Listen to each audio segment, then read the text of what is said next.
Hello students, welcome to Phoenix EDU. तो आज हम थर्मोडायनेमिक्स का जो चैप्टर है वो स्टार्ट करेंगे विथ जेईई पीवाईक्यूज। तो चलो स्टार्ट करते हैं। तो सबसे पहले आपका जो एडिंग है थर्मोडायनेमिक्स, जैसे ही कोई चैप्टर स्टार्ट होता है ना, आपके माइंड में क्वेश्चंस आता है कि अगर इस चैप्टर में क्या ऐसी स्पेशलिटी है, अगर मैं पूरा चैप्टर समझ गया तो मुझे इस चैप्टर में से मुझे क्या बेनिफिट्स मिलेगा। तो सबसे पहले ये चैप्टर का मीनिंग क्या है और इसका मान लो ये आपने इसका पूरा स्टडी किया तो उससे आपको क्या बेनिफिट होगा।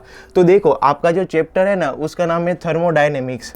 तो यहाँ पे आपका जो वर्ड है वो दो टर्म से बना हुआ है। एक आपके पास है थर्मो, देखो यहाँ पे क्या लिखा हुआ है थर्मो, और दूसरा वर्ड क्या है आपके पास डायनेमिक्स। तो थर्मो जो वर्ड होता है ना वो थर्मल एनर्जी से आता है, थर्मल एनर्जी।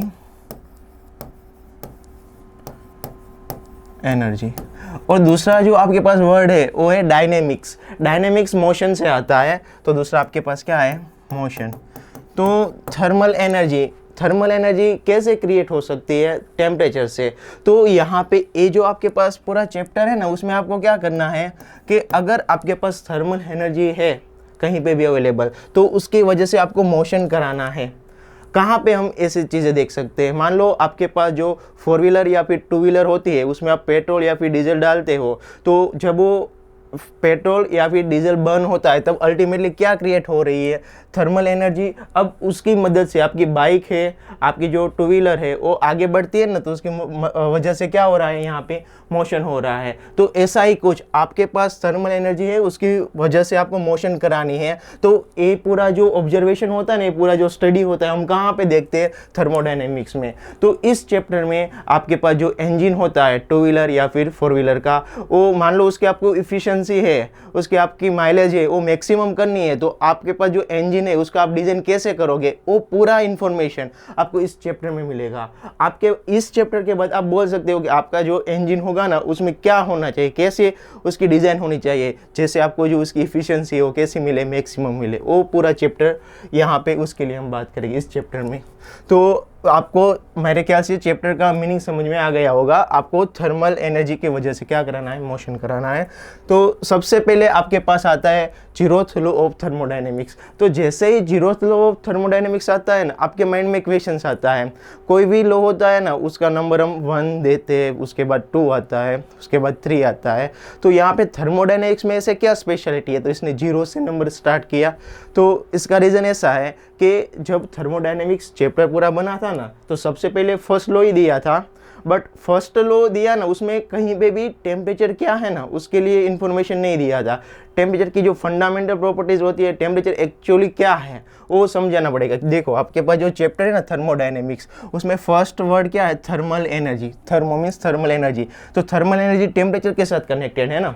तो अब जैसे ही आप चैप्टर स्टार्ट करते हो ना तो पहले आपको थर्मल एनर्जी मीन्स टेम्परेचर का इन्फॉर्मेशन देना पड़ेगा ना। तो पहले तो फर्स्ट लॉ दे दिया, उसमें कोई भी टेम्परेचर का इन्फॉर्मेशन नहीं था, तो सबसे पहले तो आपको टेम्परेचर का इन्फॉर्मेशन देना होगा। तो फर्स्ट लॉ को चेंज नहीं किया, उससे पहले टेम्परेचर का इन्फॉर्मेशन देने के लिए हमने जीरोथ लॉ इंट्रोड्यूस किया। वो अल्टीमेटली आपको टेम्परेचर क्या है उसका आपको एक्सप्लेनेशन देता है। तो अभी देखो जीरोथ लॉ क्या है आपके पास, मान लो आपके पास कोई भी 2 सिस्टम है, मान लो यहाँ पे आपके पास ये फर्स्ट है और ये सेकेंड है। अब यहाँ अच्छा सिमिलरली यहाँ पे भी आपके पास 2 सिस्टम है और सिमिलरली यहाँ पे ले लो आप, ठीक है। अब देखो यहाँ पे जो आपके पास ये वॉल है ना वो डायाथर्मिक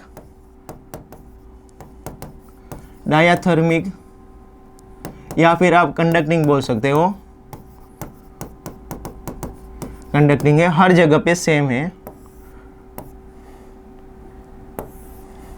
देखो तो यहाँ पे आपके पास क्या है, देखो यहाँ पे आपके पास ए बी के साथ में है, यहाँ पे ए सी के साथ में है और यहाँ पे बी है और वो सी के साथ में है।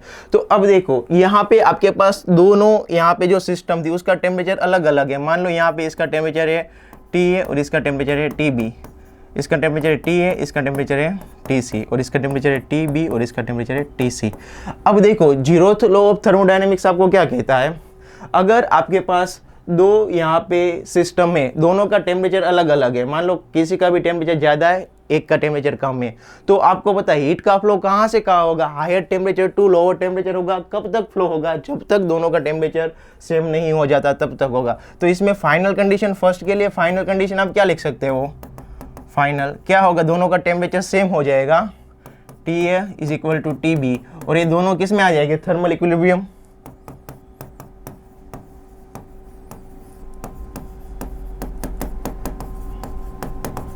सिमिलरली यहाँ पे भी ऐसा होगा, मान लो दोनों का टेम्परेचर कैसा है, डिफरेंट है, बट थोड़ा सा टाइम जाएगा तो हायर टेम्परेचर से लोअर टेम्परेचर क्या होगा, ए जो मैं प्रेजेंट कर रहा हूँ ना, हीट का फ्लो है, वो हीट का फ्लो होगा। और फाइनल सिचुएशन में क्या होगा, फाइनल सिचुएशन में दोनों का टेम्परेचर सेम हो जाएगा, T A is equal to क्या हो जाएगा, टी सी हो जाएगा, और एक किस में चला जाएगा, थर्मल इक्विलिब्रियम।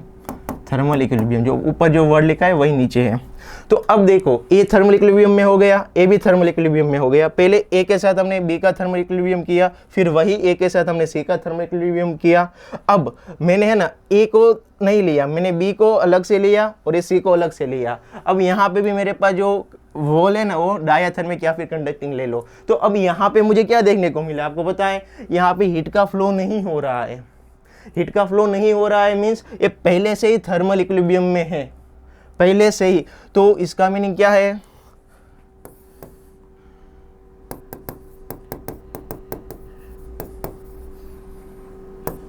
Thermal equilibrium. तो यहाँ पे T B is equal to T C. तो अब देखो यहाँ से आप क्या कंक्लूजन दे सकते हो, अगर आप यहाँ से लिख सकते हो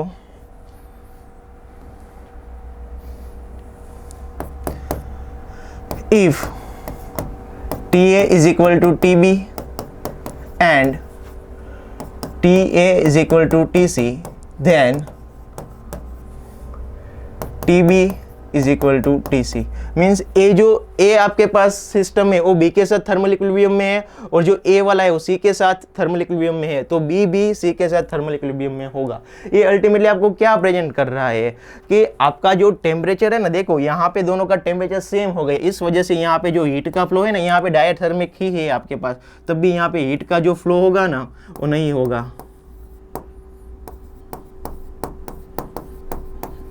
तो अब देखो जीरो तो लो आपको क्या दे रहा है, gives the concept of temperature.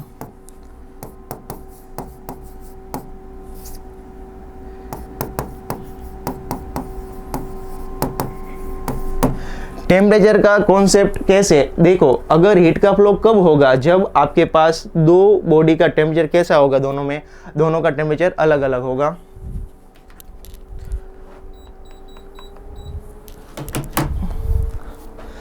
अभी देखो हम आगे बढ़ते हैं, तो दोनों का अच्छा, तो अब देखो हीट का फ्लो, अगर आपको हीट फ्लो की डायरेक्शन चाहिए तो हीट फ्लो की डायरेक्शन आप कहाँ से दे सकते हो, टेम्परेचर से।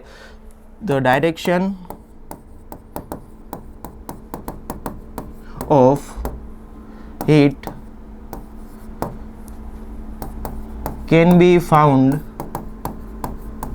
by using temperature।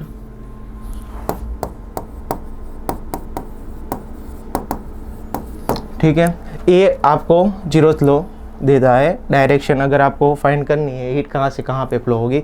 तो मेरे ख्याल से आपको जीरोथ लॉ समझ में आया होगा। तो हम आगे बढ़ते हैं। तो अभी आपके पास है, देखो टोटल एनर्जी, इंटरनल एनर्जी और काइनेटिक एनर्जी क्या होता है। तो आपके पास देखो, आप टोटल एनर्जी लिखते हो, टोटल एनर्जी, तो टोटल एनर्जी है ना एडिशन होता है, एक तो एक्सटर्नल एनर्जी और एक इंटरनल एनर्जी।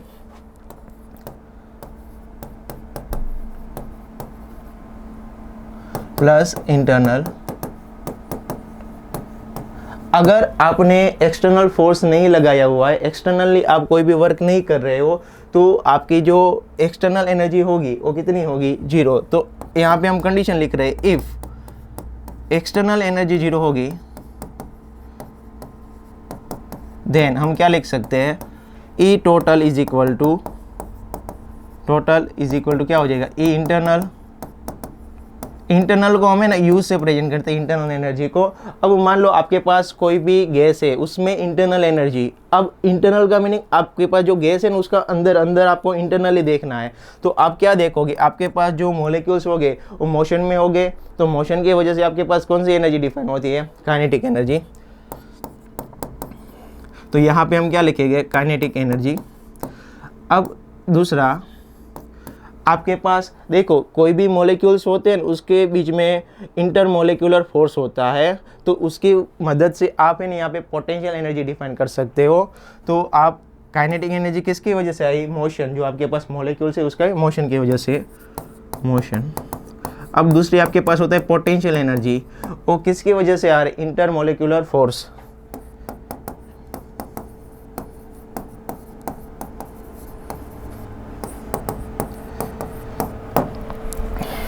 अब देखो आपके पास जो आइडियल गैस होता है ना उसमें हम ऐसा कंसिडर करते हैं कि उसमें जो इंटरमोलिकुलर फोर्स है वो कितना है, 0 है। तो फॉर आइडियल गैस हम क्या लिख सकते हैं, फॉर आइडियल गैस आपके पास जो पोटेंशियल एनर्जी है वो कितनी हो जाएगी, 0। तो अब आप क्या लिख सकते हो, E total is equal to E internal is equal to U means kinetic energy. अब kinetic energy means 1/2 m v square, यहाँ पे v RMS होता है, इज इक्वल टू। अब देखो कोई भी आपके पास मॉलिक्यूल्स है उसकी जो काइनेटिक एनर्जी है, अगर आप टेम्परेचर को इंक्रीज करोगे, मान लो आपके पास एक गैस का यहाँ पे कंटेनर है, उसका आप टेम्परेचर इंक्रीज कर रहे हो तो काइनेटिक एनर्जी क्या होगी, इंक्रीज होगी। तो आप क्या बोल सकते हो, जो काइनेटिक एनर्जी है ना वो डायरेक्टली किसके प्रोपोर्शनल होती है, टेम्परेचर के। तो आपके पास जो ये फॉर्मूला होता है उसका एग्जैक्ट फॉर्मूला वो तो NCV डेल्टा T होता है। देखो NCV अगर कांस्टेंट होगा तो kinetic energy directly proportional to temperature हो जाएगी। CV और N क्या है, तो यहाँ पे हम लिख सकते हैं वेयर जो आपके पास N है वो मोल है, CV है वो है molar heat capacity at constant volume,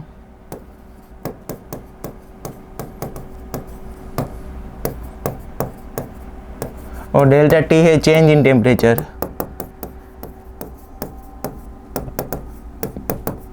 change in temperature.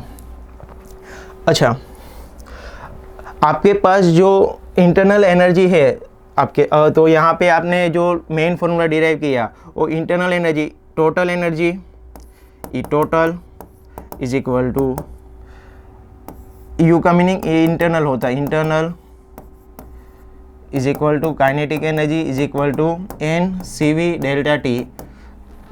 अब ये आपने फॉर्मूला डिराइव किया तो ये किसके लिए है, फॉर आइडियल गैस। अब अगर आपको देखो CV का जो वैल्यू होता है ना वो F/2R होता है, तो अगर आपको in terms of degree of freedom लिखना है तो N F/2R डेल्टा T। और दूसरा CV का फॉर्मूला होता है, ये CV का फॉर्मूला है F/2R इतना। अगर इन टर्म्स ऑफ आपको गामा लिखना है, गामा मीन्स CP/CV, तो आप क्या लिख सकते हो, NR upon gamma -1 delta T। तो यहाँ पे आपके पास वेर जो F है, अच्छा ये किसके लिए आपने इक्वेशन लिखा है, for ideal gas, for ideal gas. Where F क्या है आपके पास, degree of freedom,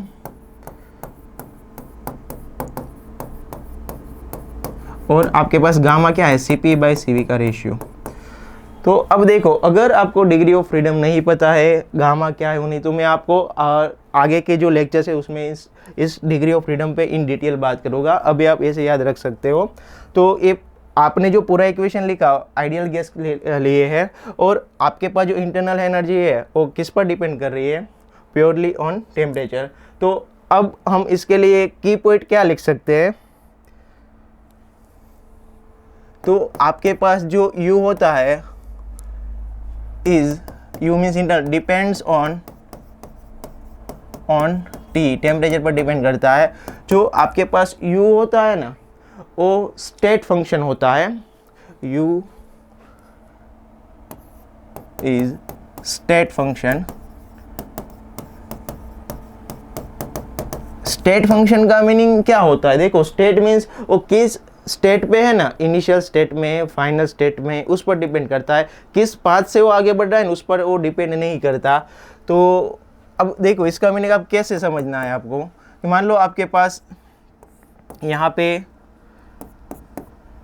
P versus V का ग्राफ है, मेरे पास ए फर्स्ट पोजीशन है, A final position, A initial position है, ये फाइनल पोजीशन है। अब मुझे आई से इनिशियल पोजीशन से फाइनल पोजीशन पे जाना है, तो मेरे पास तीन रास्ते हैं, 1 2 3। ये फर्स्ट पाथ, ये सेकेंड पाथ और ये आपके पास थर्ड पाथ। अब देखो तीनों में देखो इनिशियल पॉइंट और फाइनल पॉइंट तो सेम है ना, तो यहाँ पे तीनों के लिए रास्ता अलग अलग है। तो तीनों के लिए आपके पास जो U होगा ना, इंटरनल एनर्जी, वो कैसे हो जाएगी? सेम हो जाएगी, क्योंकि यहाँ पे जो इनिशियल पॉइंट और फाइनल पॉइंट मीन्स स्टेट है वो यहाँ पे कैसा है? सेम है। 2 = 3। तो आप यहाँ पे क्या लिख सकते हो? U is independent from path and depends on initial and final position।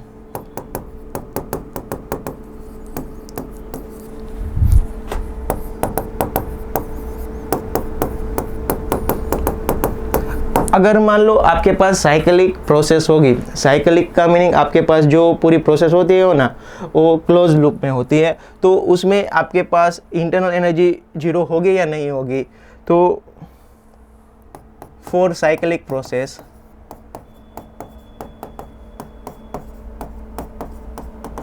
मान लो आपके पास यहाँ पे P वर्सेस V का ग्राफ है। साइक्लिक प्रोसेस मीन्स अगर यहाँ से स्टार्ट हो रही है फिर ऐसे होकर मान लो यहाँ पर फिर से आ रही है, कोई भी शेप हो सकता है, रैंडमली आप थोड़ा चेंज करके भी बना सकते हो। मान लो ऐसे ऐसे आ रही है, इनिशियल पॉइंट और इसका जो फाइनल पॉइंट है वो कैसा है? सेम है, ऐसे जा रही है और ऐसे रिटर्न आ रही है। तो देखो यहाँ पे जो इसका इनिशियल पॉइंट था वही इसका फाइनल पॉइंट हो गया। तो स्टेट पे डिपेंड कर रही है ना, स्टेट तो कैसा आया? सेम आया। तो delta U is equal to क्या हो जाएगा? U final minus U initial. अब दोनों स्टेट तो सेम है, तो इसका आंसर कितना हो जाएगा? 0। तो साइक्लिक प्रोसेस होती है ना, उसमें डेल्टा U कितना आता है? 0 आता है। तो यहाँ पे आपने जो इंटरनल एनर्जी क्या होती है वो आपने इन डिटेल पूरा इन्फॉर्मेशन ले लिया। अब देखो आप हीट के लिए बात करोगे, हीट क्या होती है?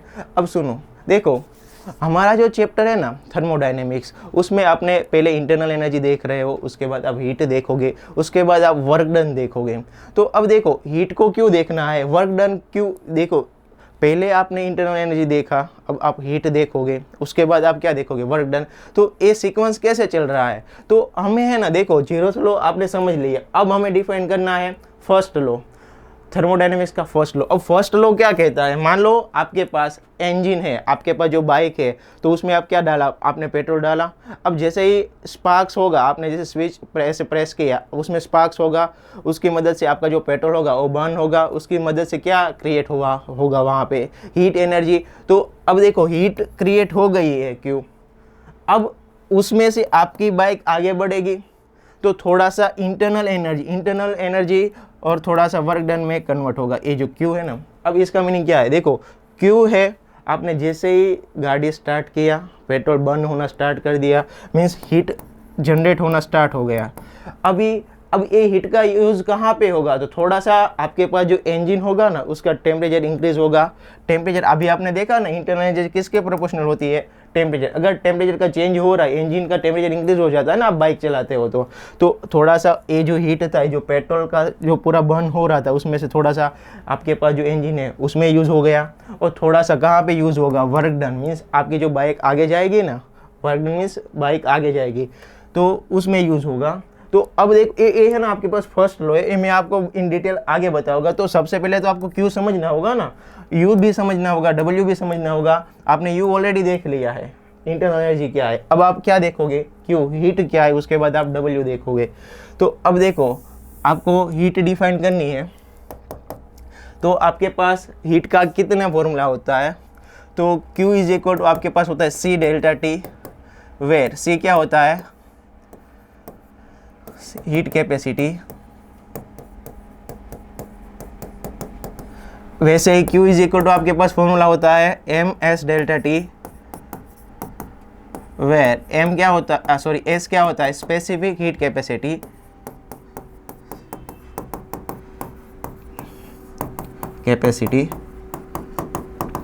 वैसे ही अब Q इज इक्वल टू आपके पास ml का भी फॉर्मूला होता है, उसकी जो लेटेंट हीट होती है ना उसकी बात हम यहाँ पे नहीं करेंगे, क्योंकि हम यहाँ पे मेनली जो टेम्परेचर चेंज होता है उसकी वजह से जो हीट आती है ना उसकी बात कर रहे हैं।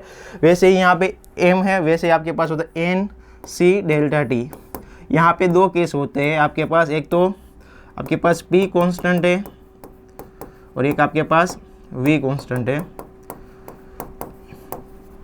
अगर आपके पास P कांस्टेंट होता है तो यही आपके पास जो फॉर्मूला हो जाता है, तो N C V delta T हो जाता है। अगर आपके पास सी पी डेल्टा टी और यहाँ पे आपके पास होता है सी वी डेल्टा टी। यहाँ पे जो आपके पास वेयर जो C है वो है molar specific heat capacity, molar specific heat capacity. अगर देखो Cp की बात कर रहे हो तो आप क्या लिखोगे, molar specific heat capacity eight constant pressure, और V की बात कर रहे हो तो molar specific heat capacity at constant volume. और Cp और Cp के बीच में रिलेशन होता है Cp minus Cv is equal to R होता है, ये फिक्स रिलेशन होता है। तो ये आपने जो Q के जितने भी फॉर्मूलेस थे वो सारे देख लिए। अब देखो Q कंप्लीटली किस पर डिपेंड कर रहा है, टेम्परेचर पे। तो अगर मान लो आपको Q के लिए बात करना है, आपके पास Q मीन्स आपके पास ये हीट है। ये हीट कहाँ से मिलेगी, जब आप पेट्रोल को, जैसे पेट्रोल बर्न होना स्टार्ट होगा तो उसमें से जो हीट निकलेगी ना उसका यूज़ होगा ना थोड़ा इंजन में, तो वही हीट की बात कर रहे हैं। अब ये हीट देखो पॉजिटिव भी हो सकती है और कैसे हो सकती है, नेगेटिव भी हो सकती है। अब पॉजिटिव कब होगी, नेगेटिव कब होगी। अब देखो अगर आपके पास जो फाइनल टेम्परेचर है वो इंक्रीज हो जाएगा, आपको पता है किसके प्रोपोर्शनल होती है, डेल्टा टी के। तो अगर फाइनल टेम्परेचर आपका क्या हो जाएगा, ज़्यादा हो जाएगा इनिशियल टेम्परेचर से, तो आपके पास जो डेल्टा टी होगा, डेल्टा टी वो कैसा आएगा, पॉजिटिव आएगा। डेल्टा टी पॉजिटिव आएगा तो Q भी कैसा आ जाएगा आपके पास, पॉजिटिव आएगा। Q पॉजिटिव आ रहा है। अब देखो आपके पास जो इंजन था ना, इंजन उसका टेम्परेचर इंक्रीज हो रहा है, इनिशियल में थोड़ा था, अभी उसका टेम्परेचर क्या हो गया, इंक्रीज हो गया। तो उसने एनर्जी को क्या किया होगा, एब्जॉर्ब किया होगा ना, एनर्जी जब वो एब्जॉर्ब करेगा तभी तो उसका टेम्परेचर इंक्रीज होगा। तो यहाँ पे क्या बोलेंगे, heat absorb by system. System means आपको क्या समझना है, जो इंजन है ना वो, अब वो अगर हीट को एब्जॉर्ब करेगा तभी उसका टेम्परेचर इंक्रीज होगा ना। तो अगर टेम्परेचर इंक्रीज हो रहा है मीन्स Q प्लस है, तो heat absorb by the system. यहाँ पे आप क्या लिखोगे, अगर देखो नेगेटिव मीन्स इसका जो फाइनल टेम्परेचर होगा वो कैसा हो जाएगा, कम हो जाएगा ना, क्योंकि ये डायरेक्टली प्रोपोर्शनल टू किस पे होता है, डेल्टा टी। अच्छा तो अब देखो Q is equal to ml का भी बात होती है, बट वो यहाँ पे हम कंसिडर नहीं कर रहे क्योंकि यहाँ पे फेज चेंज नहीं हो रहा है। तो डेल्टा टी, यहाँ पे डेल्टा टी कैसा हो जाएगा, डेल्टा टी नेगेटिव हो जाएगा। डेल्टा टी नेगेटिव, उसका मीनिंग जो Q है वो भी कैसा हो गया, नेगेटिव। अब Q नेगेटिव हो गया तो इसका मीनिंग आपका जो सिस्टम है ना उसका टेम्परेचर कम हो रहा है। अब सिस्टम का मीन्स इंजन का टेम्परेचर कम कब होगा, जब वो सराउंडिंग को क्या करेगा, हीट को रिलीज करेगा, अपने में से हीट को बाहर निकलेगा, तब उसका टेम्परेचर कम होगा ना। तो यहाँ पे क्या लिख सकते हो आप, heat released by the system. तो मेरे ख्याल से ये प्रोपोर्शनलिटी का साइन है, हीट कब पॉजिटिव लेनी है कब नेगेटिव लेनी है वो आपको समझ में आया होगा। अब देखो हीट के लिए आप क्या नोट लिख सकते हो,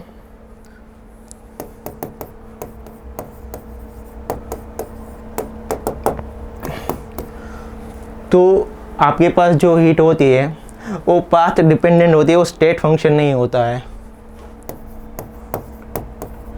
state function.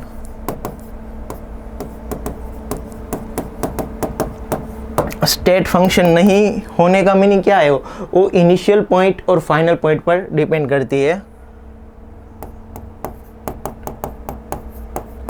Depend on final and initial point.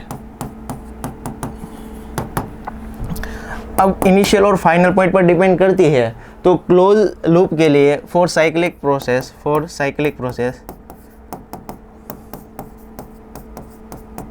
आपके पास जो डेल्टा क्यू होगा वो 0 नहीं होगा। तो अब देखो इसका मीनिंग क्या है, मान लो आपके पास यहाँ पे P वर्सेस V का ग्राफ है, आपने जो प्रीवियस देखा था ना सेम, आपके पास 3 रास्ते हैं 1 2 3, 1 2 और यहाँ पे ये 3। अब देखो ये आपके पास इनिशियल पॉइंट है, ये आपके पास फाइनल पॉइंट है। अब तीनों का रास्ता अलग अलग है, it's depends on initial point and final point. यहाँ पे थोड़ा करेक्शन है, यहाँ पे आएगा डिपेंड्स ऑन पाथ।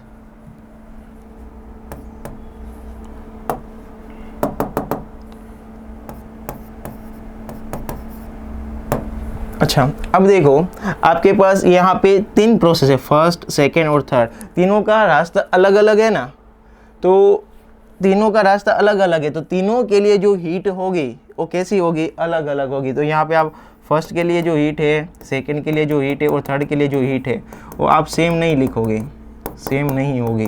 तो कितनी होगी, ज़्यादा होगी कम होगी, वो हम आगे देखेंगे। तो अच्छा, और दूसरी बात साइक्लिक प्रोसेस के लिए, अब देखो ये आपके पास साइक्लिक प्रोसेस है, यहाँ पे P है, यहाँ पे V है।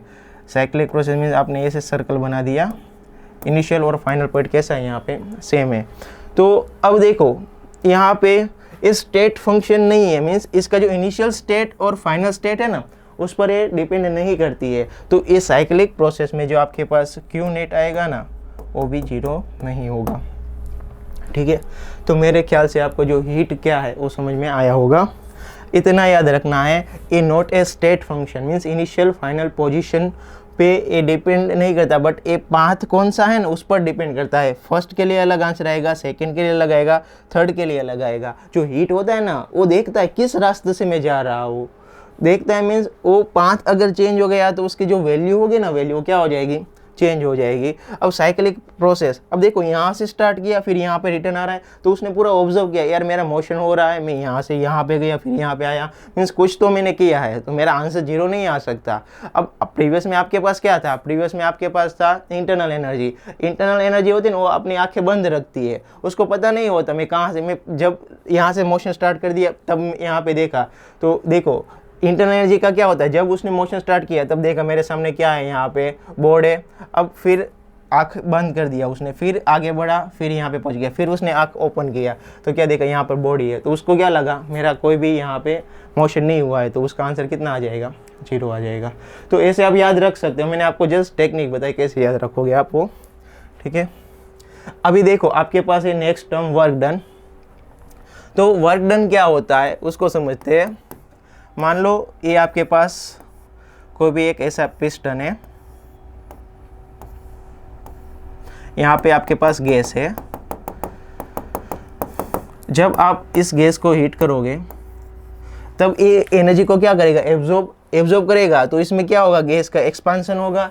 गैस का एक्सपांसन होने की वजह से जो आपका पिस्टन होगा ना थोड़ा सा ऊपर ऐसे शिफ्ट हो जाएगा।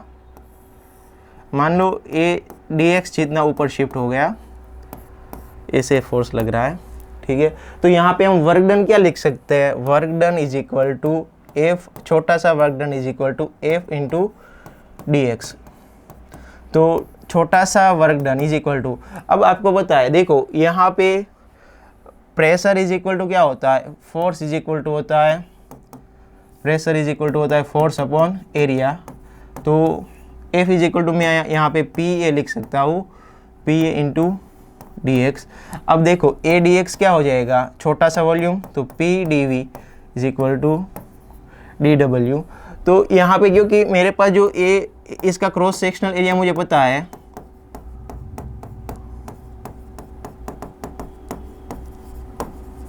तो इस वजह से मेरे पास जो वर्क डन था ना, मैंने किस में कन्वर्ट कर दिया, P डेल्टा V में। अब देखो ये फॉर्मूला आपके पास ऑलवेज ट्रू है,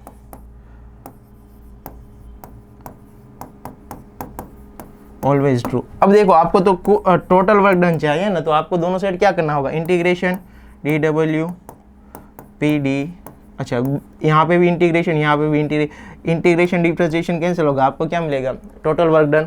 तो ये फॉर्मूला आपके पास है ना, ये भी ऑलवेज ट्रू फॉर्मूला है, ऑलवेज लगेगा वर्क डन के लिए। तो अब सुनो, अब आपको पता है अगर P कांस्टेंट होगा तो P बाहर आ जाएगा, तो dv का इंटीग्रेशन आप क्या लिखोगे, delta V V2 minus V1। अब देखो ये जो नेक्स्ट लिख रहा हूँ, if P is equal to constant, अगर P कांस्टेंट हो गया तभी बाहर निकलेगा ना, ऑलवेज निकला, ये इंटीग्रेशन से बाहर निकले ऐसा जरूरी नहीं है। अगर आपके पास P कांस्टेंट होगा तो इंटीग्रेशन अंदर चला जाएगा, यहाँ पे ले लो आप V1 से V2 तक जा रहे हो, अब यहाँ पे dv, अब ये कट हो जाएगा, क्या लिखोगे, higher limit minus lower limit means V2 minus V1 means P delta V।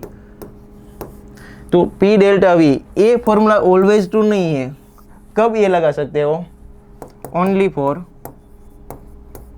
जब आपके पास P होगा वो कैसा होना चाहिए, कांस्टेंट होना चाहिए।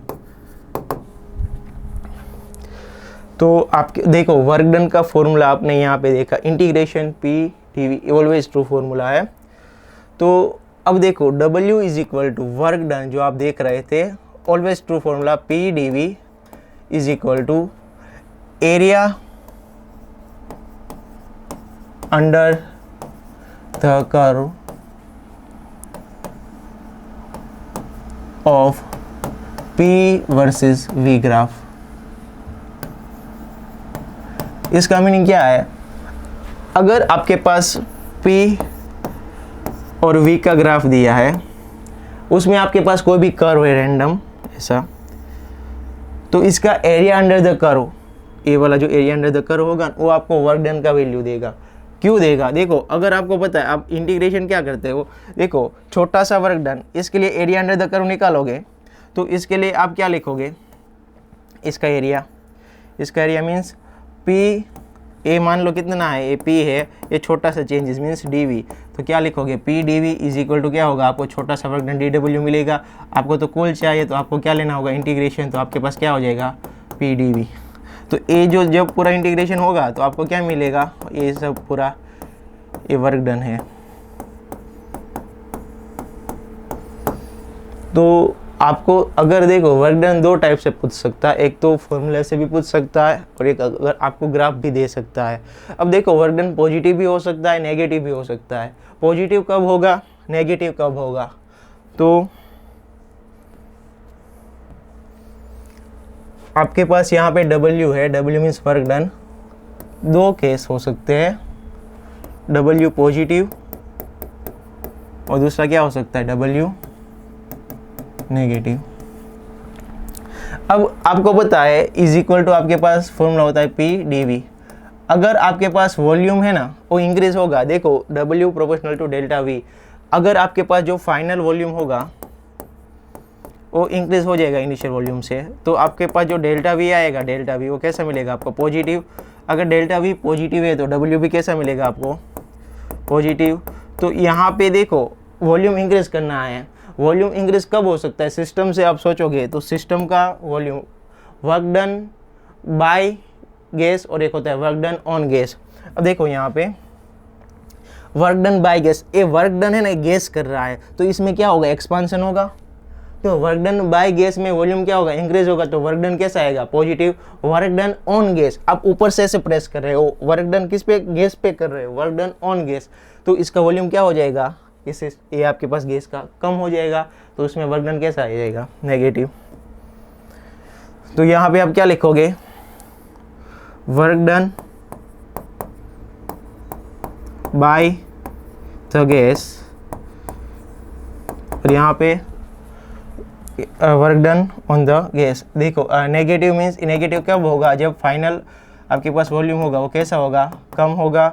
और दूसरी आपके पास जो डेल्टा V होगा ऐसा होगा, तो आपके पास डेल्टा V कैसा हो जाएगा, नेगेटिव। डेल्टा V नेगेटिव है तो W भी कैसा हो जाएगा, नेगेटिव। W नेगेटिव का मीनिंग आपको क्या समझना है, वर्क डन ऑन गैस। आप ऊपर उस पर वर्क करोगे तो उसका वॉल्यूम क्या हो जाएगा, कम। तो work done on the gas. मेरे ख्याल से आपको वर्क डन कब पॉजिटिव लेना है, कब नेगेटिव लेना है, वो समझ में आया होगा। अभी हम इसमें देखो दूसरा इसका थोड़ा पॉइंट देख लेते हैं, वर्क डन का स्टेट फंक्शन है या नहीं है। तो वर्क डन आपके पास जो होता है ना, वो स्टेट फंक्शन नहीं है, not a state function. State function नहीं है मीन्स ये किस पर डिपेंड करेगा, it is depend on path, किस पाथ से जा रहा है उस पर डिपेंड करेगा। तो अगर मान लो आपके पास, अच्छा साइक्लिक प्रोसेस के लिए, फॉर साइक्लिक प्रोसेस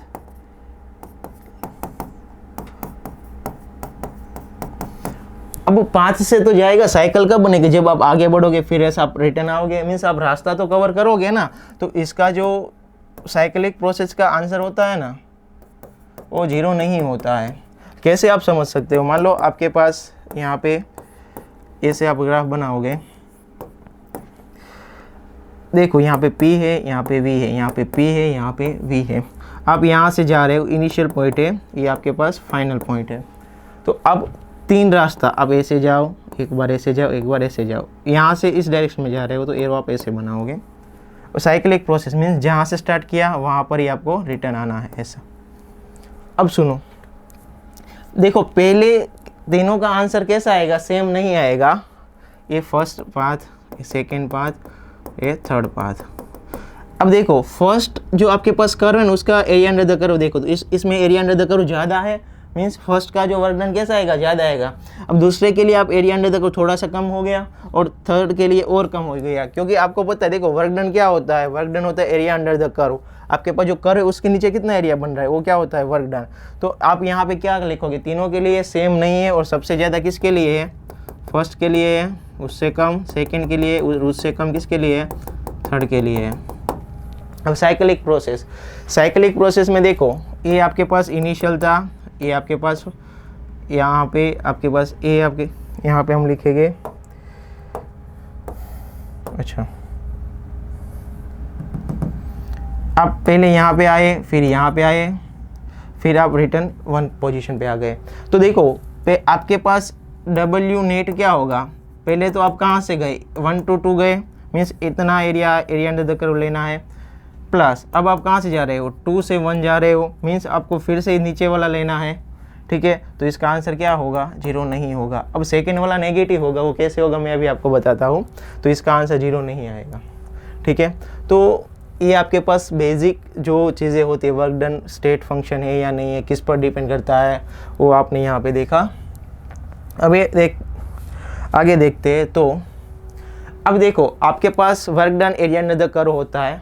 अगर साइक्लिक प्रोसेस होती है ना, वर्क डन की बात कर रहे हैं, work done for cyclic process,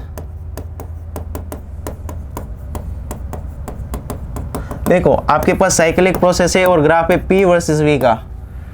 तो अब देखो यहाँ पे वर्क डन पॉजिटिव, अच्छा मान लो आपके पास है ना साइक्लिक प्रोसेस ऐसी है,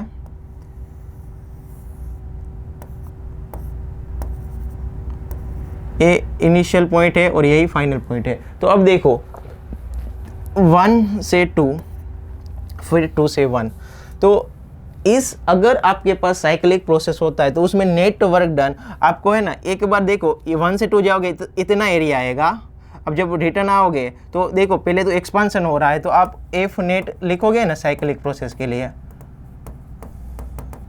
तो पहले आप 1 से 2 जाओगे तो 1 2 लिखोगे। अब देखो 1 से 2 मीन्स यहाँ पे V1 है, यहाँ पे V2 है। अब देखो यहाँ पे 1 2 3 4 ऐसा होता है, तो V2 ज़्यादा है, तो ये वर्क डन बाय गैस है, वॉल्यूम एक्सपांशन हो रहा है, तो ये पॉजिटिव आएगा, ये वैल्यू कैसी होगी, पॉजिटिव। अब जब आप रिटर्न आओगे ना तब वॉल्यूम वॉल्यूम क्या हो रहा है, कम हो रहा है, तो जब आप रिटर्न आओगे ना तब आपके पास 2 से 1 क्या होगा, नेगेटिव वर्क डन आएगा।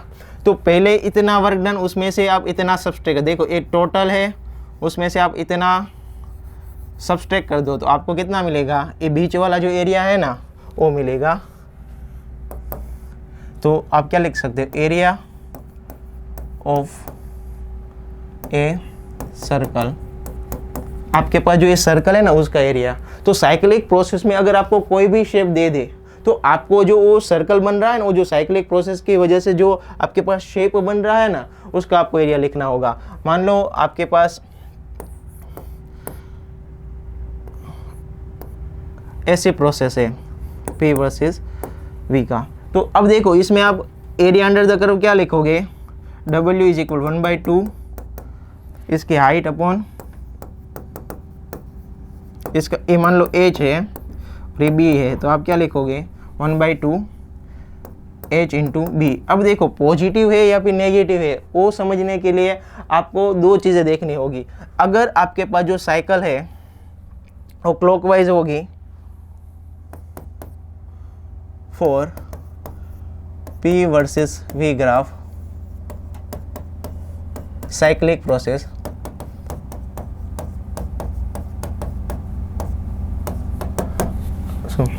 अगर आपके पास क्लॉकवाइज होगा तो आपके पास जो वर्क डन होगा ना वो पॉजिटिव होगा। आप क्या लिखोगे, work done is equal to positive. अगर आपके पास एंटी क्लॉकवाइज होगा,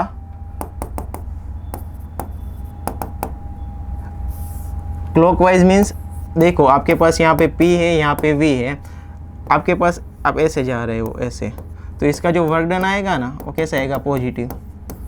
अब मान लो आप एंटी क्लॉकवाइज जा रहे हो,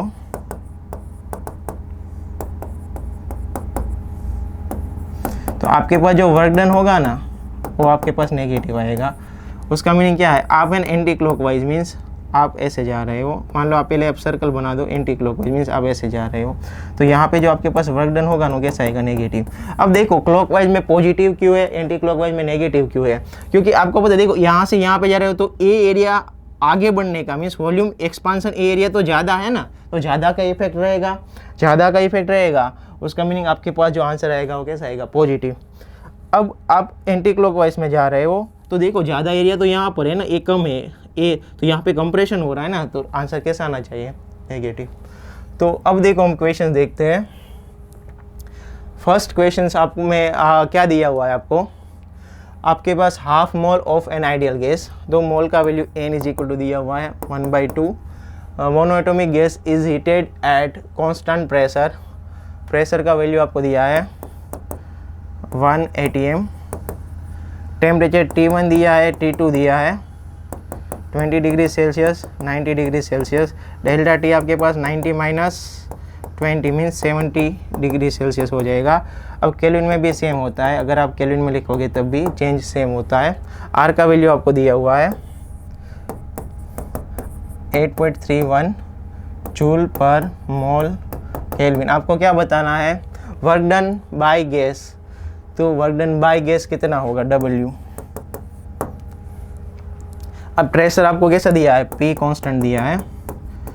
तो देखो आपके पास एक ही फॉर्मूला है सबसे मेन वर्क डन का, क्या फॉर्मूला है, आप work done W is equal to क्या लिखते हो, W इज इक्वल टू आप लिखते हो इंटीग्रेशन P dV। अब P कांस्टेंट है तो P डेल्टा V हो जाएगा, P डेल्टा V। अब देखो आपको क्या दिया हुआ है, N दिया हुआ है, R दिया हुआ है, तो P delta V is equal NR delta T होता है ना, तो NR डेल्टा T, N का वैल्यू कितना दिया हुआ है आपको 1/2, R का वैल्यू कितना दिया हुआ है 8.31 और डेल्टा T कितना है आपके पास 70। अब सुनो आपको कौन सा आंसर सही है ना वो मैच करना है। अब देखो ये जेई का ही क्वेश्चन है, आपको कैलकुलेटर आपके पास नहीं होता तो आप देखो इसको रफली है ना आप 8 ले लो, 8/2 आपको राउंड ऑफ करके चलना होता है। तो अब मैंने अप्रोक्सीमेटली 8 लिया है, तो मेरा जो आंसर यहाँ पे आएगा वो रियल आंसर से थोड़ा सा कम आएगा क्योंकि मैंने रियल वैल्यू कम कर दिया है ना, थोड़ा माइनर। तो अब देखो यहाँ पे कितना हो जाएगा 4, तो ये कितना हो जाएगा 280 हो जाएगा। तो 280 जूल से आपका आंसर थोड़ा सा ज़्यादा होना चाहिए, तो इतना ज़्यादा भी तो ये कम है, ये भी तो कम है, थोड़ा सा ज़्यादा है ना, डायरेक्ट आप कौन सा ऑप्शन टिक करोगे, ऑप्शन 2। ये मेरे ख्याल से इक्वेशंस आपको पूरा समझ में आया होगा। आगे बढ़ते हैं। देखो आपके पास आला ग्राफ वाला क्वेश्चन आ गया। For the given cyclic process CAB as shown for a gas the work done is, तो यहाँ पे आपको वर्क डन कितना होगा ना वो देखो ये साइक्लिक प्रोसेस है, पूरा क्लोज लूप है। तो अब आपको ओनली जस्ट इसका जो एरिया होता है ना वो फाइंड करना होता है।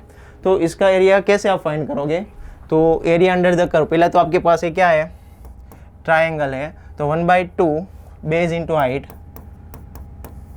आपको W चाहिए तो W is equal 1/2 base into height 1/2। यहाँ पे बेस क्या आपके पास होगा, ए वाला, तो ए मीन्स 5 और ए है 1, तो आप क्या लिखोगे 5 - 1 इंटू हाइट, हाइट मीन्स ए हाइट हो जाएगी, ए हाइट कितनी है 6 - 1,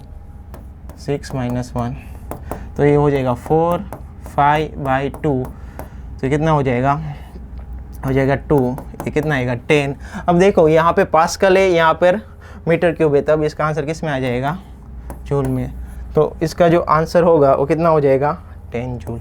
अब देखो एक क्लॉकवाइज है ना, क्लॉकवाइज, तो आप इसका जो आंसर हो जाएगा वो कैसा होगा, पॉजिटिव होगा। अगर एंटी क्लॉकवाइज होगा तो कैसा, यही का आंसर क्या हो जाएगा, नेगेटिव हो जाएगा। तो मेरे ख्याल से एक क्वेश्चन आपको समझ में आया होगा।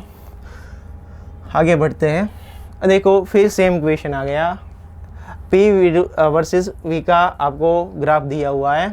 Heat absorb by A system in going through the given cyclic process.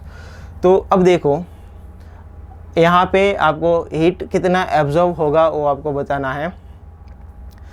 तो आपके पास ये जो क्वेश्चन है, अच्छा यहाँ पे आपके पास फर्स्ट लॉ का यूज़ होगा, तो ये हम प्रीवियस पीछे से देखेंगे। ये यहाँ पे आ जाओ, a thermodynamic system is taken through the cyclic process, ये साइक्लिक प्रोसेस है। The total work done in the process is, इस प्रोसेस में टोटल वर्क डन कितना हुआ है वो आपको बताना है। तो यहाँ पे सेम क्वेश्चन क्या, 1/2 बेस इंटू हाइट, ये कर दोगे 1/2 बेस इंटू हाइट, तो 1/2 बेस कितना है, बेस क्लॉकवाइज तो आंसर पॉजिटिव आएगा, तो ये बेस कितना हो जाएगा, ए वाला ना, तो 4 - 2 इंटू हाइट कितनी है 400 - 100, तो ये हो जाएगा 1/2 इंटू 2 इंटू 300, यहाँ पे कितना आ जाएगा, ये जूल में है तो 300 प्लस, क्योंकि क्लॉकवाइज है जूल। ये सारे जे के पी वाई के वैसे इक्वेशंस आते हैं, आप कर सकते हो। आगे बढ़ते हैं। तो यहाँ पे आपको दिया हुआ है, अच्छा देखो आपके पास ये इनिशियल पॉइंट है, ये फाइनल पॉइंट है। तो आपको पता है इनिशियल पॉइंट और फाइनल पॉइंट आपको क्यू पे और यू पर कमेंट करना है। तो आपको पहले सबसे पहले देखो यू है ना, वो जब आगे बढ़ता है तब उसकी आंखें वो इनिशियल पॉइंट और फाइनल पॉइंट क्या होता है वो देखता है। तो यहाँ पे दोनों के लिए इनिशियल पॉइंट और फाइनल पॉइंट कैसा है आपके पास, सेम है। तो आप क्या लिखोगे, delta U A is equal to delta U B. अब दोनों का जो रास्ता है वो अलग अलग है, तो दोनों के लिए जो क्यू आएगा, क्यू कैसा आएगा, सेम नहीं आएगा, नॉट इक्वल टू। तो यू सेम और क्यू सेम नहीं होगा, तो ऑप्शन कौन सा आ जाएगा, बी। अब देखो इसमें लेस देन कब आएगा, ग्रेटर देन कब आएगा, वो भी मैं आपको जब फर्स्ट लॉ आपको समझ में आएगा तब बताऊंगा लेस देन ग्रेटर देन का क्या फंडा है। तो इसमें अच्छा अब देखो हम आ गए फर्स्ट लॉ ऑफ थर्मोडायनेमिक्स। जो फर्स्ट लॉ थर्मोडायनेमिक्स क्या कहता है आपको, ये आपके पास 4 व्हीलर है, 2 व्हीलर है, उसका जो इंजन है वो रियलिटी में कैसे वर्क करता है उसके लिए बात करता है। मैंने आपको थोड़ा सा हिंट दिया था आगे, क्या होता है जब आप Q means thermal heat energy, जब आपने आपकी जो 2 व्हीलर है उसमें जब पेट्रोल डाला, तो जब आपने ऐसे जो उसका स्विच होता है प्रेस किया, फिर थोड़ा सा स्पार्क्स होगा, उसकी मदद से वो जो पेट्रोल होगा वो बर्न होना स्टार्ट हो जाएगा। तो वहाँ पे अल्टीमेटली क्या क्रिएट हो रहा है, हीट एनर्जी। तो ये हीट एनर्जी वहाँ पे क्रिएट हुई पेट्रोल की मदद से। अब ये है ना, उसका यूज़ कहाँ पे होगा, आपका जो इंजन होगा ना वो गर्म होगा, वो अल्टीमेटली लॉस ऑफ क्या एनर्जी है ना, तो ये इंटरनल एनर्जी मीन्स टेम्परेचर आपका क्या हो रहा है, बाइक का इंक्रीज हो रहा है। अब थोड़ा बाकी का जितना भी एनर्जी होगा वो बाइक को आगे चलाने में जाएगा, मीन्स ए डब्ल्यू मीन्स क्या हो जाएगा, वर्क डन होगा। ये अल्टीमेटली आपको क्या शो कर रहा है, conservation of energy. Conservation of energy क्यों, क्योंकि आपके पास जो पेट्रोल था, मान लो उसकी जो एनर्जी है टोटल वो है 100 जूल, उसमें से 10 जूल एनर्जी है वो उसका जो टेम्परेचर इंजन का है ना उसमें उसका टेम्परेचर को इंक्रीज करने में वेस्ट कर दिया। अब 90 जूल है ना उसने वर्क डन किया, मीन्स उसकी मदद से आपकी बाइक है वो आगे चली। तो कंजर्वेशन ऑफ एनर्जी, आपने 100 दिया था, सामने टोटल एडिशन भी कितना है 100, तो फर्स्ट लो आपको क्या ट्रेन करता है, conservation of energy, conservation of energy.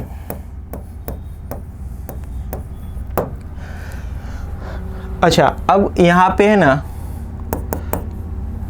Q, U और W तीनों का हमने इन डिटेल सब प्रीवियस में देख लिया है। अब जब आप ये फर्स्ट लॉ यूज़ करोगे ना तब विथ आपको ऑलवेज साइन कन्वेंशन के साथ, पॉजिटिव होता है तो यहाँ पे विथ पॉजिटिव साइन, नेगेटिव होता है तो नेगेटिव साइन, तीनों के लिए विथ साइन यूज़ करना होता है। पॉजिटिव कब लेना है, नेगेटिव कब लेना है, वो ऑलरेडी हमने प्रीवियस मेंशन कर दिया है।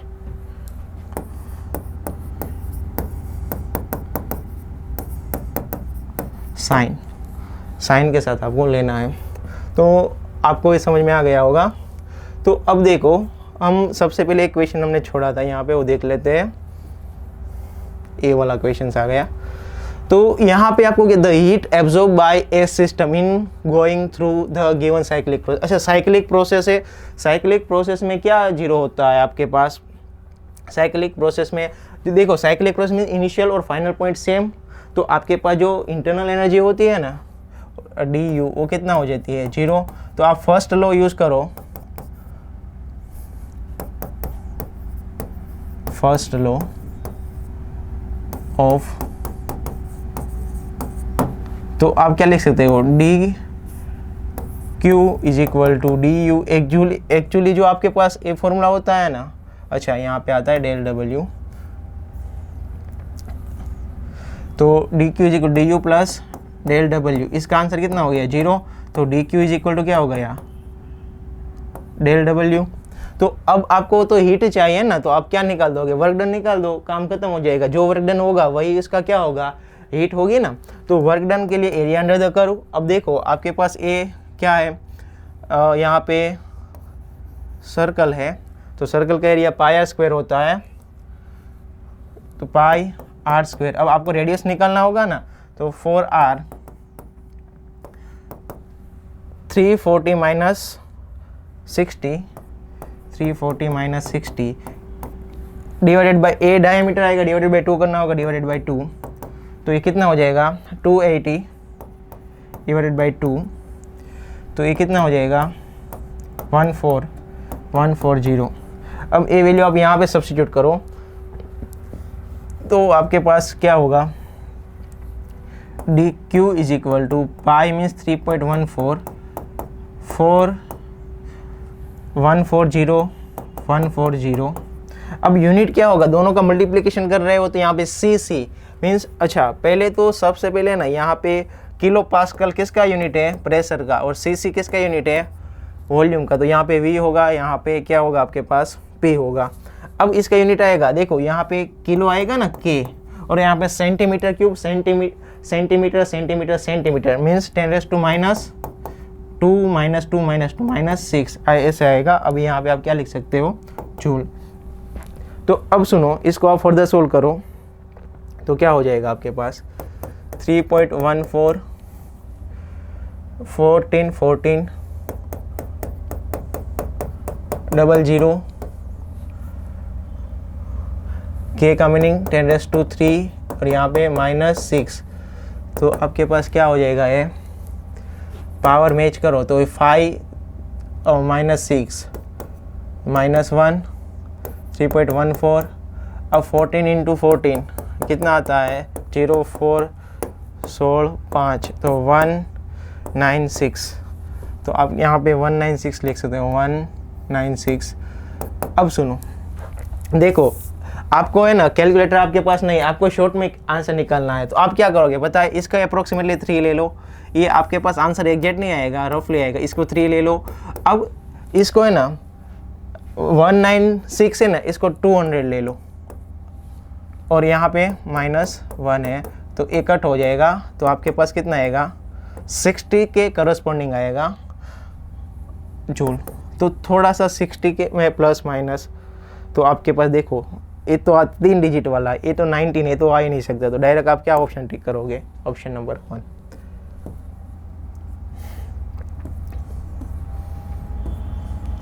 एक क्वेश्चन देखते हैं, यहाँ पे आपके पास P वर्सेस V का ग्राफ दिया हुआ है आपको A से आप B तक जा रहे हो।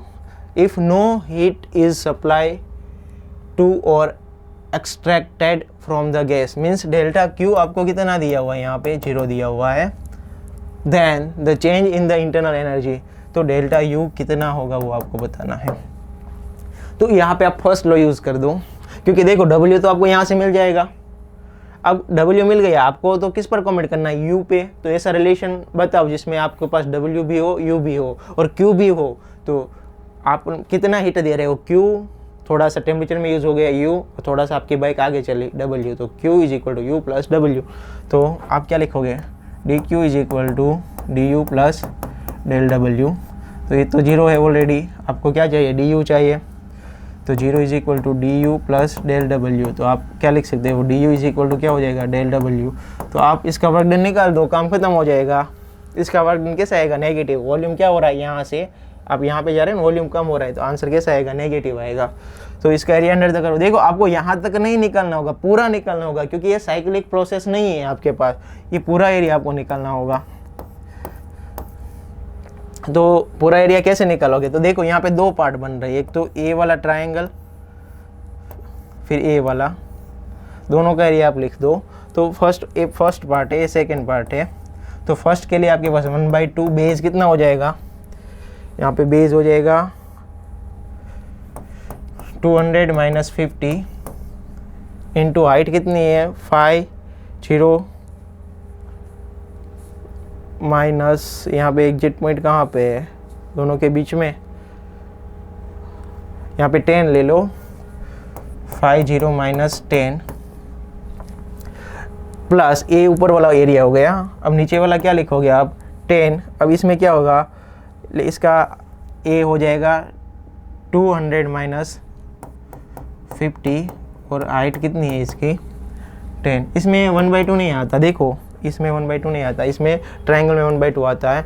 तो आपके पास ए कितना आएगा टोटल, तो 1/2 यहाँ पे 150 हो जाएगा, इंटू यहाँ पे 40 होगा, प्लस यहाँ पे कितना हो जाएगा 150 इंटू 10, यहाँ से क्या कट होगा 20, तो इज इक्वल टू कितना आएगा 30 0 ये 00 प्लस 1500। तो ये कितना हो जाएगा, यहाँ पे लिखते हैं 0054। इसका यूनिट क्या होगा, अब यूनिट के लिए अच्छे से समझो सब। आप देखो आपने ना वर्क डन निकाला है, यहाँ पे नेगेटिव है, ये सब नेगेटिव आएगा आंसर। सुनो, तो इसका यूनिट देखो, यहाँ पे किलो पास्कल है, यहाँ पे सेंटीमीटर क्यूबिक सेंटीमीटर है, तो आपको तो जूल में चाहिए, तो जूल में लेने के लिए यहाँ पे पास्कल होना चाहिए और यहाँ पे मीटर क्यूब होना चाहिए ना। तो किलो मैंने यूज़ कर दिया, पास्कल बचा, और यहाँ पे centimetre cubic centimetre means centimetre centimetre centimetre 10⁻⁶। अब क्या हो गया पास्कल इंटू मीटर क्यूब। अब इसका क्या हो जाएगा जूल। तो आपके पास आंसर कितना हो जाएगा 4500 10⁻³ 10⁻⁻⁶। अब ये क्या हो जाएगा आपके पास, ये हो जाएगा जूल, यहाँ पे 4500 10⁻³ जूल, तो इतना 4.5 जूल हो जाएगा आपका आंसर। तो इसमें क्या आएगा 4.5 जूल, ये जूल है, ठीक है, ऐसे हो जाएगा। अब देखो नेगेटिव ए आपके पास ए नेगेटिव है, ए वर्क डन ऑलवेज के साथ ए नेगेटिव। अब ये जो आंसर है ना वो ऑलरेडी नेगेटिव है, क्योंकि आपके पास वॉल्यूम क्या हो रहा है, कम हो रहा है। तो आपका जो फाइनल आंसर होगा वो कैसा हो जाएगा पॉजिटिव। आगे बढ़ते हैं, आपको यहाँ पे सेम P वर्सेस V का ग्राफ दिया हुआ है। और work done by the gas during the CA process. तो आपको पहले तो क्लोज लूप है, CA के लिए आपको क्या चाहिए, वर्क डन निकालना है। और आपको क्या क्या दिया हुआ है, if it absorbs 40 joule of heating during the part AB। तो आपको है ना AB के लिए वो कितनी हीट को क्या कर रहा है, वो एब्जॉर्ब कर रहा है। एब्जॉर्ब की बात आई तो आप कैसे लिखोगे, प्लस, तो आप कितना लिखोगे, ये 40 प्लस 40 जूल। ओके, अब no heat during the BC में आपके पास नहीं है हीट, यहाँ पे कितना लिखना है, 0 एंड रिजेक्ट्स। अच्छा, CA में रिजेक्ट कर रहा है मीन्स बाहर निकल रहा है, मीन्स यहाँ पे टेम्परेचर क्या होगा, कम होगा। तो यहाँ पे आप किसके लिए लिखोगे, CA के लिए कितना लिखोगे, -60 जूल। आपने सब लिख दिया। ए वर्क डन, अच्छा वर्क डन के लिए बात कर रहा है, 50 joule is done on the gas during. Work done on the gas means volume क्या होगा उसका, कम होगा, तो नेगेटिव लिखना होगा। WBC कितना लिखोगे आप, -50 joule is done on the gas during the BC। अच्छा, the internal energy of the gas, internal energy आपको दिया हुआ है U A पॉइंट पे 1560 जूल। आपको क्या बताना है, work done by the gas during the part of WCA कितना होगा वो आपको बताना है। अब इस क्वेश्चन को आप कैसे टैकल करोगे, तो देखो आपको क्या निकालना है, CA के लिए वर्क डन। तो आपको पता है पूरी साइक्लिक प्रोसेस, पहले तो साइक्लिक प्रोसेस है, साइक्लिक प्रोसेस में टोटल वर्क डन आपके पास कितना हो जाएगा, 0 नहीं होगा, बट क्या 0 होगा, इंटरनल एनर्जी। तो मैं फर्स्ट लॉ का अगर मैं यूज़ करूँगा तो Q is equal to DU plus del W for cyclic process. कौन सी साइकिल है, ABCA, आपके पास DU कितना हो जाएगा, 0। तो DQ किसके लिए, ABCA, जहाँ से स्टार्ट कर रहे हो वहाँ पे ख़त्म करना पड़ेगा आपको, जहाँ से स्टार्ट कर रहे हो वहाँ पे ख़त्म करना होगा। और डेल W यहाँ पे भी ABCA, जहाँ से स्टार्ट कर रहे हो वहाँ पे ख़त्म करना, तभी तो साइक्लिक प्रोसेस होगी। अब ये, अच्छा अब देखो इसको आप फर्दर ब्रेक करो तो आप क्या लिखोगे यहाँ पे, Q is equal to Q AB plus Q BC AB plus BC plus QCA is equal to WAB plus WBC plus WCA। ऐसे लिखोगे, एक पेड़, दो पेड़, तीन पेड़, एक पेड़, दो पेड़, तीन पेड़। तो आपको WCA मीन्स इसका आंसर आपको निकालना है। AB का देखो, AB का हीट कितना दिया हुआ है, 40, BC का कितना दिया हुआ है, 0, इसका वैल्यू ये 0 है। फिर थर्ड का कितना दिया हुआ है, -60 इज इक्वल टू WAB कितना दिया हुआ है, WAB A से B। अब देखो A से B जा रहे हो, A से B, वॉल्यूम कैसा है, कांस्टेंट है। अगर वॉल्यूम कांस्टेंट होता है तो आपके पास जो वर्क डन होता है वो 0 होता है। तो AB पर देखो आपके पास P डेल्टा भी ऐसा होता है ना। अब आपके पास जो वॉल्यूम है वो सेम है, तो ये चेंजेस कितना हो जाएगा, 0। तो वर्क डन कैसा हो जाएगा, 0। तो वर्क डन आपके पास AB प्रोसेस के लिए कितना हो जाएगा, 0। और BC के लिए वर्क डन कितना दिया है, -50। और आपको किसके लिए निकालना है, CA के लिए निकालना है। तो आप CA इज इक्वल टू, इसको यहाँ पे भेज दो, WCA इज इक्वल टू, अब इसका दोनों का -20 इसके साइड आएगा तो +50 इक्वल टू 30 जूल। तो आपके पास कौन सा आंसर हो जाएगा, 30 जूल, ऑप्शन 2।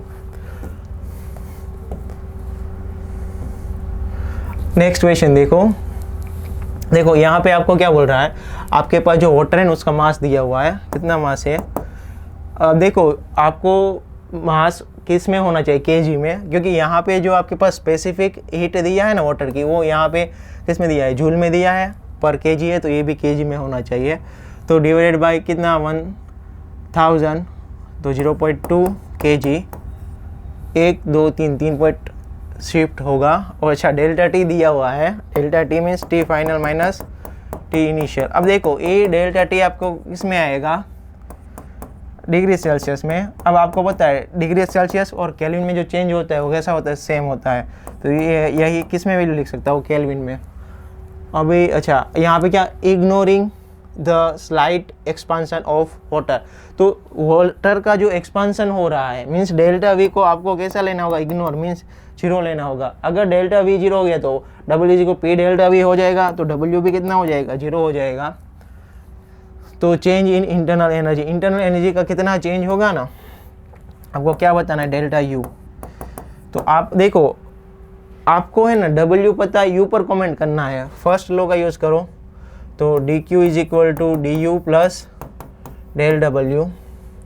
तो आपको डब्ल्यू चाहिए। अच्छा यहाँ पे ये तो 0 हो जाएगा ना क्योंकि वॉल्यूम सेम है। तो D Q is equal to क्या हो जाएगा, डी डब्ल्यू डी यू। तो D U is equal to D Q. अब D Q is equal to, अब कौन सा, देखो यहाँ पे आपको स्पेसिफिक हीट ऑफ वाटर दिया है, तो स्पेसिफिक हीट वाला क्यू का फॉर्मूला, तो M S delta T, M S delta T. तो एम आपको दिया हुआ है 0.2, एस दिया हुआ है 4184। देखो आप विथ यूनिट भी लिखोगे ना तब भी आपका आंसर हो जाएगा। केजी लिखो, यहाँ पे कितना लिखोगे, 4184 जूल केजी केल्विन, और डेल्टा टी कितना आया, 20 केल्विन। केल्विन से केल्विन कट होगा, केजी से केजी कट हो जाएगा, आंसर किस में आ जाएगा, जूल में। तो अब देखो इसको यहाँ पे मल्टीप्लाई करो तो 1 पॉइंट आगे जाएगा, तो इस दोनों का आंसर कितना हो जाएगा, 4 हो जाएगा। 4 × 4184, इसका मल्टीप्लाई करो आप। अच्छा यहाँ पे किलो जूल में आपको चाहिए, तो किलो जूल में करने के लिए देखो ये तो जूल में आएगा, अब किलो जूल में आपको कन्वर्ट करना है तो पॉइंट यहाँ पे आ जाएगा 4.184, ये किलो जूल में हो जाएगा। अब देखो इसको पीछे वाला जो डिजिट है उसको इग्नोर कर दो आप, मान लो यहाँ पे ओनली 4 ही है, तो 4 × 4 कितना हो जाएगा, 16। तो 16 जैसा कुछ वैल्यू से थोड़ा सा ज़्यादा आएगा, तो 16 पॉइंट समथिंग डायरेक्ट देखो, पूरा मल्टीप्लिकेशन करने की ज़रूरत नहीं है। तो कितना हो जाएगा, 16.7 किलो जूल। और कोई ऑप्शन में यहाँ पे 16.7 है ना, क्योंकि आपको तो 60, ये 3 डिजिट हो गया ना, इतना तो नहीं जा सकता है ना आपके पास, ये तो हो ही नहीं सकता, आपके पास ऑप्शन डी हो जाएगा। एक क्वेश्चन देखो तो यहाँ पे आपको क्या बोल रहा है, A sample of an ideal gas is taken through the cyclic process ABCA as shown in the figure. The change in the internal energy of the gas along the path CA is, अच्छा सबसे पहले आपको internal energy दिया हुआ है, the change in internal energy along the path। तो change in internal energy कहाँ से, C से A तक दिया है, कितना दिया है, -180 जूल दिया हुआ है। तो गैस एब्जॉर्ब्स, अच्छा गैस एब्जॉर्ब कर रहा है कितनी हीट को, एब्जॉर्ब कर रहा है तो कैसा साइन लिखना होगा, प्लस लिखना होगा। तो आप क्या लिखोगे, सबसे पहले तो क्यू लिखोगे, हीट को क्या कर रहा है, एब्जॉर्ब को, किस पाथ पे, ए बी पाथ पे, एब्जॉर्ब मीन्स प्लस लिखोगे, +250 जूल। अभी आगे along the path A B and 60 along the path, means आगे ही बात कर दी ना, एब्जॉर्ब कर रहा है, तो आप Q B C is equal to कितना लिखोगे, 60 joule. The work done by the gas along the path A B C, work done आपको निकालना है ए बी सी पर, जो वर्क डन होगा वो कितना होगा। देखो आपको फर्स्ट लॉ ऑफ थर्मोडायनेमिक्स कब यूज़ करना है, जब आपको यू पता है, क्यू पर कमेंट करना है, डब्ल्यू पता है, क्यू या फिर यू पर कमेंट करना है, तब आपको बताना होगा। देखो यहाँ पे क्यू दिया है, डब्ल्यू को निकालना है, तो फर्स्ट लॉ आपको यूज़ करना होगा। तो कैसे यूज़ करोगे, साइक्लिक प्रोसेस है आपके पास, साइक्लिक प्रोसेस में D Q is equal to D U plus del W for cyclic process. कौन सी cyclic process, A B C A, जहाँ से स्टार्ट कर रहे हो वहीं पे ख़त्म कर रहे हो, तभी इसको साइक्लिक बोलते हैं। तो साइक्लिक प्रोसेस के लिए delta U A B C A कितना हो जाएगा, 0। तो यहाँ पे D Q A B C A is equal to क्या हो जाएगा, डब्ल्यू ए बी सी ए। अब सुनो, आपको तो ए बी सी चाहिए ना, तो आप क्या इसको ब्रेक करोगे, W A B C plus W C A, इसको अलग किया और इसको अलग किया सी ए, अब यहाँ पे आपके पास हीट ए बी, अच्छा इसको सबको डबल पेयर में रखना होगा ना, क्योंकि आपके पास जो वैल्यू है डबल पेयर में है। यहाँ पे आपको ट्रिपल पेयर में आंसर चाहिए, तो मैंने यहाँ पे ट्रिपल पेयर रखा है 3ABC। तो यहाँ पे आप क्या लिखोगे, QAB QBC QCA, ऐसा हो जाएगा। अब देखो आपके पास QAB आपके पास है, BC है, CA नहीं है, तो कैसे करोगे? यहाँ पे आपके पास कितना है 250। अच्छा CA पे आपको इंटरनल एनर्जी दिया हुआ है CA पे, तो CA कहाँ पे है? तो यहाँ पे आप क्या कर सकते हो, आप करोगे AB पे 250 प्लस BC पे आपको क्या दिया हुआ है, BC पे आपको हिट दिया है 60। अब CA पे आपको हिट नहीं पता है, तो यहाँ आप CA ही लिखोगे CA। WABC आपको चाहिए, और CA पे आपको वर्क डन नहीं पता है, यहाँ पे आप WCA ऐसे ही रख दोगे। तो आपको WABC चाहिए, तो आपके पास अच्छा इंटरनल एनर्जी आपको दिया हुआ है। तो देखो यहाँ पे आप क्या लिख सकते हो, इसके लिए आप यूज़ करो तो फर्स्ट लॉ, तो फर्स्ट लॉ क्या है, DQ, किसके लिए आप CA के लिए यूज़ कर रहे हो, तो DU CA प्लस WCA। तो यहाँ पे आप CA का वैल्यू कितना है, -180 इज इक्वल टू, यहाँ पे क्या हो जाएगा, QCA इज प्लस W। अब देखो यहाँ पे CA है, आपको CA ही निकालना है, तो यहाँ पे क्या लिखोगे CA। तो इसका वैल्यू आप यहाँ पे सब्स्टिट्यूट करो, तो आपके पास क्या हो जाएगा 250 प्लस 60 माइनस 180 प्लस WCA, और यहाँ पे भी आपको WCA दिया हुआ है, तो दोनों कट हो जाएगा। WCA is equal to WABC plus WCA, तो यहाँ से CA कट हो जाएगा।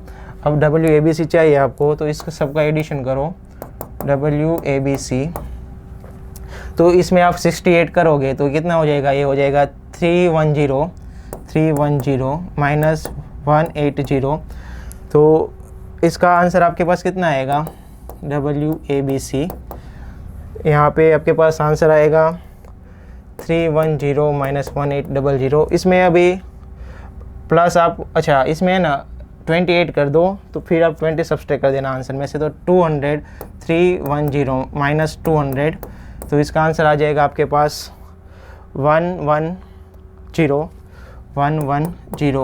माइनस आपने कितना ऐड किया था -20, तो इसका आंसर कितना हो जाएगा आपके पास 80।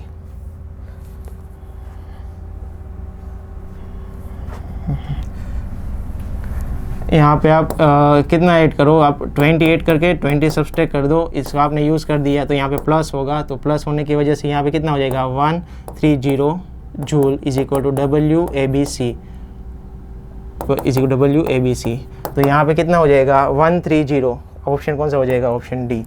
तो यहाँ पे हमने जितने भी फर्स्ट लॉ ऑफ थर्मोडायनेमिक्स के PYQs थे, इस 0th लॉ और फर्स्ट लॉ के करस्पॉन्डिंग वो सारे PYQ हमने यहाँ पे डिस्कस किए। तो हम आज का लेक्चर यहाँ तक रखते हैं। Thank you.